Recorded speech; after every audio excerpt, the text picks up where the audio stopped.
Hello, I'm a truck. You've heard songs about truck drivers, and many times the story's told how they pulled out of Pittsburgh for 6 days on the road, about the Feather River Canyon and climbing that old grapevine, that old roadhouse down in Texas, or the girls they left behind. You've heard the tales of daring, and I think that's just fine. But if you can spare a minute, I'd like to tell you mine. There'd be no truck drivers if it weren't for us trucks. No double clutching gear, jamming, coffee, drinking nuts. They drive their way to glory and they have all the luck. There'd be no truck drivers if it wasn't for us trucks.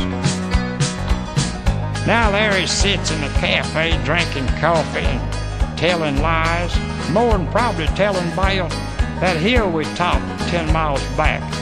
He ought to tell him about how he missed a gear when that busload of hippies passed us like I was sitting up on jacks, or how he missed that curve on 66. Hadn't been for me hanging on the shoulder, we'd both wound up in ditch. If we're on time, he takes the credit, and if we're late, I get the blame. Up the hills my shutter's open and my stacks are running flame. My tackle running red line, sucking diesel from the tanks.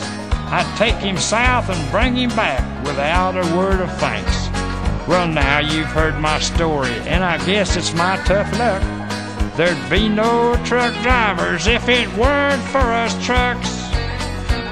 There'd be no truck drivers if it wasn't for us trucks. No double clutching gear, jamming, coffee, drinking nuts. They drive their way to glory and they have all the luck.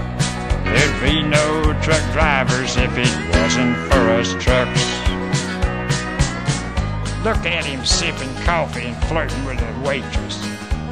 And where do you think he left me? Right next to a cattle truck.